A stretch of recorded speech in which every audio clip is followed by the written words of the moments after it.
Welcome to family recipes Tamil. நம்ம இன்றைக்கி பார்க்க போகிறது சிக்கன் கிரேவி. சிக்கன் கிரேவி செஞ்சால் இந்த மாதிரி ஒரு தடவை செஞ்சு பாருங்கள், டேஸ்ட்டாக எப்படி இருக்குன்னு. இப்போ நம்ம வீடியோக்குள்ளே போகலாம்.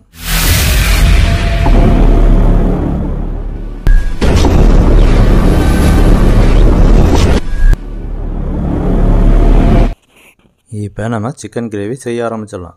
கடாய் சூடானோடனே 4 ஸ்பூன் ஆயில் போட்டுக்கலாம்.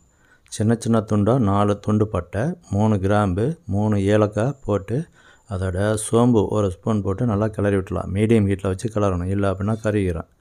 இந்த ஸ்டேஜில் நம்ம கொஞ்சம் கருவேப்பிலை ஆட் பண்ணிக்கலாம். ஆட் பண்ணி அதையும் நல்லா கிளறி விட்டுட்டு 200 கிராம் அளவுக்கு சின்ன வெங்காயம், 15 பல் பூண்டு, 2 இன்ச் அளவுக்கு சின்ன சின்னதாக கட் பண்ண இஞ்சி போட்டு நல்லா கிளறி விட்டுலாம். கிளறி விட்டு நல்லா இந்த ஸ்டேஜ் வந்த உடனே நம்ம இதை ஆற வச்சு மிக்சியில் அடித்து எடுத்துக்கலாம்.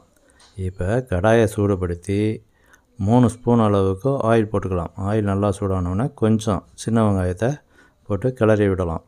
அதோட 2 தக்காளி, பெரிய தக்காளி, அதையும் கட் பண்ணி இதில் போட்டு நல்லா கிளறி விடலாம். தக்காளி கரைகிற வரைக்கும் கிளறி விடலாம்.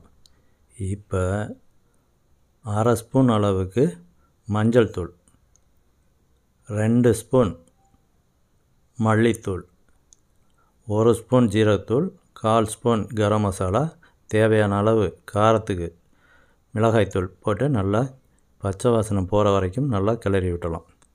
பார்த்திங்களா, இந்த மாதிரி நல்லா கிளறி விட்டணும். கொஞ்சம் மீடியம் ஹீட்டில் இருக்கணும், இல்லை அப்படின்னா அடி பிடிச்சிடும். நம்ம ஏற்கனவே அடித்து வச்சா மசாலா பேஸ்ட்டு அதையும் இதில் ஆட் பண்ணிடலாம். ஆட் பண்ணி நல்லா கிளறி விட்டுறணும். இது எல்லாமே நல்லா பச்சை வாசனை போகிற வரைக்கும் கிளறி விட்டுட்டு சிக்கன் 3/4 கிலோ அதை கழுவி சுத்தம் பண்ணி இதில் ஆட் பண்ணிக்கலாம். ஆட் பண்ணி நல்லா கிளறி விட்டுறணும்.